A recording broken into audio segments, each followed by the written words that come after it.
ফের অমানবিকতার নজির।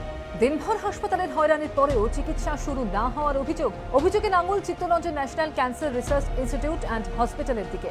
সোমবার সকালে চিকিৎসার জন্য পুরুলিয়ার বান্দোয়ান থেকে কলকাতা নিয়ে আসা হয় কবিতা মাহাতো নামে দ্বাদশ শ্রেণীর এক ছাত্রীকে। পরিবারের অভিযোগ, সকাল থেকে সন্ধে পর্যন্ত অপেক্ষার পরও হাসপাতালে মেলেনি চিকিৎসা পরিষেবা। সন্ধ্যের পর সামান্য ব্যথার ওষুধ দিয়ে ছেড়ে দেওয়া হয়।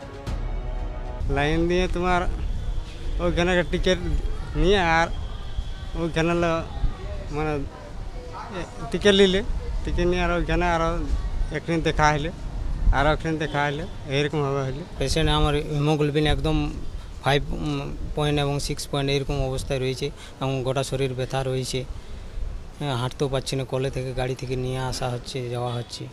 বোলেরো করে এসেছি 10:30টার সময়, রাত্রি 10:30টার সময় বের হয়েছি বাড়ি থেকে। 5টার সময় এখানে পৌঁছেছি। ভাড়া কত পড়েছে? ভাড়া 5,000 টাকা লাগবে। এখন যাবেন কোথায়? গাড়ির মধ্যেই থাকতে হবে। পরিবার সূত্রে খবর, মাস 5 আগে হঠাৎ গলার পাশে ফুলে যায় কিশোরীর।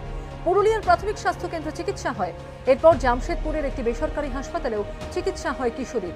পরিস্থিতির উন্নতি না হওয়ায় কলকাতায় আসার সিদ্ধান্ত নেয় পরিবার, কিন্তু ভাবতেও পারেননি শহরের হাসপাতালে এসে এমন অভিজ্ঞতা হবে। গাড়ি থেকে পেশেন্ট নিয়ে যেতে বললো, আমরা নিয়ে গেলাম।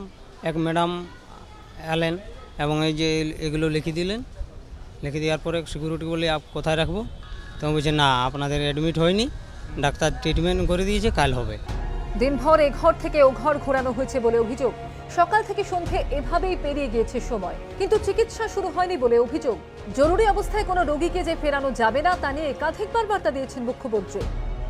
এমার্জেন্সি পেশেন্ট, হট করে একটা রাস্তায় অ্যাক্সিডেন্ট হলে একটা লোক নিয়ে চলে গেল, সে হসপিটালও হতে পারে, নার্সিংহোমও হতে পারে।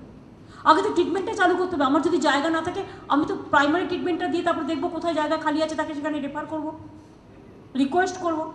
এই চ্যানেলটা তো সরকারি বেসরকারি সবারই থাকা উচিত একটাই। কিন্তু কে শুনে কার কথা? ফের শহরের হাসপাতালের বিরুদ্ধে অমানবিক আচরণের অভিযোগ।